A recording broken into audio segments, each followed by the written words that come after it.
Asselineau explose le pseudo-philosophe Michel Onfray. Salut, c'est Tango et bienvenue dans une nouvelle vidéo React. Avant de commencer la vidéo, merci de continuer à vous abonner et à partager la chaîne du Nouvel Ordre Populaire. C'est parti. Ça, le cas. Moi, je n'irai pas voter non plus. Je fais partie de ces gens qui ne se déplaceront pas. Abstentionniste. Oui, ça sert à rien. Ça ne sert à rien. C'est-à-dire que c'est pour le comptage là, comme ça, on pourra savoir si je suis de droite ou de gauche ou je ne sais quoi. Je suis pour la France d'abord. Et si c'est une France de droite, c'est ma France. Si c'est une France de gauche, c'est ma France aussi. Mais ces gens-là ne sont pas pour la France. Et donc, il y a un moment donné où je dis, continuez à vous amuser, mais sans moi. Et puis les gens ont bien compris. Ils ont tous bien compris. Il n'y a pas un candidat sérieux qui veuille la sortie de l'Europe ou un autre type d'Europe qui ne serait pas une Europe fédéraliste. Tout le monde. Alors là, bon, en soi, j'ai envie de dire, pour commencer, je serais presque d'accord avec Michel Onfray. Moi, j'ai une tendance à dire que tous les politicards, ils sont tous pourris. Donc Michel Onfray, en fait, démontre le fait qu'il ne veut plus voter pour les européennes ou les présidentielles ou les municipales, car il pense que les politiciens ne veulent pas du bien à la France. Donc jusque-là, moi, pour l'instant, je suis d'accord. Mais c'est sans compter les candidats qui veulent un Frexit, qui veulent une sortie de l'Europe. Et vous allez voir qu'Asselineau, en fait, va répondre à Michel Onfray. Et c'est très piquant, restez bien jusqu'au bout. Bah écoutez, qu'est-ce que vous voulez que je vous dise? C'est triste, en fait. En fait, c'est triste parce que monsieur Michel Onfray me connaît très bien. Il me connaît d'ailleurs d'autant mieux que il s'était, semble-t-il, piégé lui-même. C'était le 19... septembre, je crois, ou septembre 2019, il avait participé à une réunion dans une des grandes librairies de Bordeaux, et il y avait dans le public, il y avait du monde, il y avait dans le public quelqu'un qui l'avait interrogé sur moi, sur François Asselineau. Et qu'est-ce que vous dites beaucoup de cette personne, j'ai dit de mémoire. Il faudra qu'on retrouve la vidéo. On va peut-être faire une petite vidéo pour rafraîchir la mémoire de monsieur Onfray. On va essayer de retrouver ça. Monsieur Onfray, donc, avait été interrogé par quelqu'un qui avait dit, écoutez, ce que vous dites ressemble furieusement à ce que dit monsieur Asselineau depuis des années. C'était depuis 12 ans, en 2019. Bon, là, vous pouvez voir que Asselineau, en fait, déjà est en train, avec ses armes à lui, Asselineau, c'est pas un clasheur, Asselineau, c'est quelqu'un qui est plutôt dans la poésie. Et là, en fait, il est en train de nous expliquer que Michel Onfray souffre de problèmes de mémoire, Il a un début d'Alzheimer parce qu'il se permet de dire que tous les politiciens sont pourris alors que certains, comme monsieur Asselineau, sont pour le Frexit, Donc, en fait, peut-être que Michel Onfray a piqué des idées, à l'UPR ou à d'autres partis. Moi, je n'ai rien spécialement contre Michel Onfray, mais c'est vrai que sur cette histoire-là, je trouve qu'il fait part d'une certaine hypocrisie envers monsieur Asselineau. Aujourd'hui, ça va peut-être pas plaire, mais en tout cas, oui, Asselineau, c'est formidable, c'est le meilleur, c'est celui... moi, j'en demandais pas tant, je n'étais pas au courant. Là, Asselineau nous explique qu'en fait, Michel Onfray, en privé, a dit qu'il allait faire son coming out de l'UPR. C'était un pro-Asselineau. Mais bon, Michel Onfray a des livres à vendre. Il faut se rappeler que c'est un philosophe, ou plutôt un pseudo-philosophe, qui se fait passer comme populiste, alors que c'est le premier à passer sur les médias, sur les médias mainstream, alors que monsieur Asselineau, il y passe bien sûr quelquefois, mais sa personne n'est pas autant conviée que Michel Onfray. On dirait que Michel Onfray a plutôt une tendance à bouffer à tous les râteliers, comme on dit. Puis le lendemain, moins de 24 heures après, patatras, d'un seul coup, le même monsieur Onfray, interrogé, je ne sais plus, par Libération, je sais pas quoi, m'avait accablé d'insultes et d'injures en disant que l'UPR et que c'était une secte, que j'étais un gourou, que je ressemblais à Raël.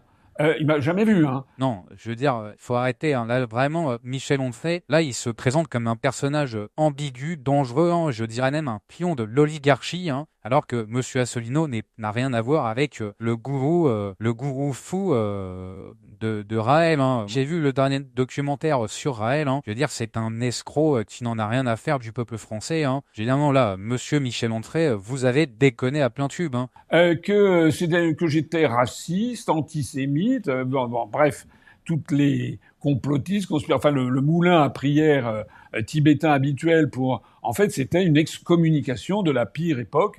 On se serait cru revenu à la Sainte Inquisition avec avec comment dirais-je, je sais pas moi, Torquemada à la tête de la Sainte Inquisition. Voilà, moi je trouve ça quand même terrible, hein. Cracher comme ça, que Michel Onfray, hein, qui se veut être un philosophe qui est pour la liberté du peuple, qui crache en fait sur un de ses homologues, qui est Monsieur Asselineau, qui est pour le Frexit, qui est pour le bien, qui œuvre pour le bien du peuple français. Moi, je vous le dis, hein, ça me déchire le cœur, parce que je pense que si on veut gagner la liberté de la France, hein, dans le monde et dans l'Europe, il faut absolument qu'on s'unisse, hein. Moi, je sais pas ce que vous en pensez en commentaire, mais le Frexit ne se fera que si tous les mouvements s'unissent. Je ne vois pas d'autre solution, hein. On doit combattre contre des forces sataniques, hein, des forces d'élite dégueulasses qui sont bien plus fortes que nous. Mais ensemble, si le peuple, si le petit peuple et les partis qui sont pour le Frexit s'unissent, eh bien, il y a une chance de gagner. Mais pas si on se tire dans les pattes. Dites-moi ce que vous en pensez en commentaire. Donc ça, j'avais quand même pas pris ça très très bien. Donc j'avais fait savoir que s'il maintenait ces accusations, je la poursuivrais en diffamation. Et alors, finalement, ça s'était résolu par... il avait battu en retraite, en fait. Il avait reconnu ultérieurement qu'il avait un peu exagéré, que c'était pas une secte, que j'étais pas un gourou, qu'il y avait rien de raciste et d'antisémite à l'UPR, etc., etc. Bon, je veux dire, Michel Onfray, en fait, a eu peur, hein. Il a eu peur des retombées médiatiques, parce que, je le répète, hein, lui qui se veut comme étant un pseudo-philosophe pro-populaire, pro-peuple de la France, il a dû se dire, merde, j'ai déconné, j'aurais pas dû dire ça, là, je vais perdre des lecteurs, hein, je vais perdre des acheteurs de mes livres, hein. C'est ça que ça veut dire. Tout pour le business. Toujours, hein. C'est qu'il a forcément eu des appels téléphoniques ou des pressions de certaines forces ou de certaines personnes qui lui ont dit Asselineau, pas touche, il faut pas en parler. Le mot d'ordre est celui-ci. On ne doit pas parler de François Asselineau. Jamais. C'est là où on voit la carrure d'un homme, hein, d'accord? C'est à ses ennemis. Asselineau a beaucoup d'ennemis, il ne faut pas en parler. C'est exactement comme Dieudo, hein, c'est exactement comme les mecs comme ça, les mecs qui sont pour la vérité. L'élite, les élites dégueulasses font en sorte de les anonymiser, hein, font en sorte de les marginaliser. Et donc, Monsieur Asselineau fait partie de ce lot-là. Et Michel Onfray, avec, un acte aussi dégueulasse que ça, en fait, prouve en fait au peuple français qu'il est l'esclave des élites, comme d'habitude, hein, je veux dire, on ne change pas de disque, hein, mais là, vraiment, j'ai envie de dire bravo, Monsieur Asselineau. C'est celui qui fait le plus de vues. J'ai fait quand même 7 vidéos qui ont dépassé 1 million de vues, 20 vidéos qui ont dépassé 1 demi-million de vues. Nous avons le nombre de nos adhérents, le nombre de nos abonnés Facebook, de nos abonnés YouTube, de nos abonnés sur mon compte Twitter a été multiplié par 3, 4 ou 5 depuis 2019. Et là, j'ai envie de dire bravo l'UPR, bravo Monsieur Asselineau, hein, qui fait des millions de vues, hein, sur ses vidéos, des millions d'abonnés, avec des milliers de nouveaux participants au combat pour le Frexit, pour la liberté de la France. C'est exactement notre combat aussi au Nouvel Ordre Populaire, hein. Dites-moi ce que vous en pensez en commentaire. Nous, on est pour ce genre de démarche, hein. N'hésitez pas à vous abonner aussi à notre chaîne, hein, pour continuer le combat. C'est très important.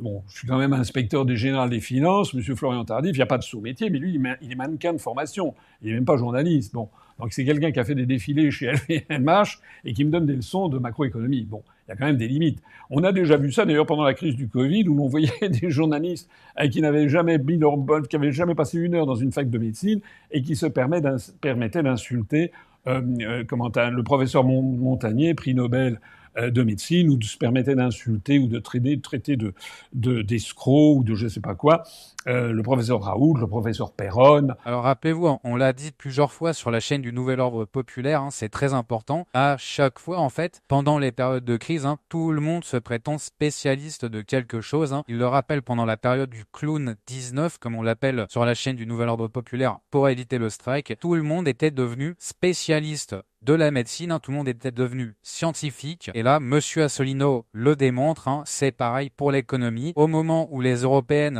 approchent à grands pas, tout le monde est politicien, tout le monde est économiste, hein. Heureusement qu'il y a des combattants de la vérité, hein, comme François Asselineau, pour garder les rênes du combat. Qui interdisent le débat, qui hystérisent les débats, c'est une espèce de forme d'hystérie, c'est-à-dire si vous n'êtes pas d'accord avec la pensée obligatoire, vous êtes d'un seul coup chassé en dehors en dehors des limites du discours recevable, et l'on vous accuse de tous les maux. Voilà. Monsieur Asselineau, bravo. Moi, j'ai envie de dire, votez UPR, Frexit, Frexit pour mes frères d'armes, Frexit pour mes abonnés du Nouvel Ordre Populaire. La seule solution, c'est de s'unir, c'est d'unir les forces contre l'empire du mal. Même Monsieur Asselineau le dit, nous devons combattre des élites dégueulasses qui veulent la mondialisation, qui veulent la perte du petit peuple français. Bravo, monsieur Asselineau. N'hésitez pas à vous abonner à la chaîne du Nouvel Ordre Populaire, partagez sur les réseaux sociaux, partagez même, j'ai envie de dire, à monsieur Asselineau. On se retrouve bientôt pour une prochaine actualité ou une vidéo réact. C'était Tango. Ciao.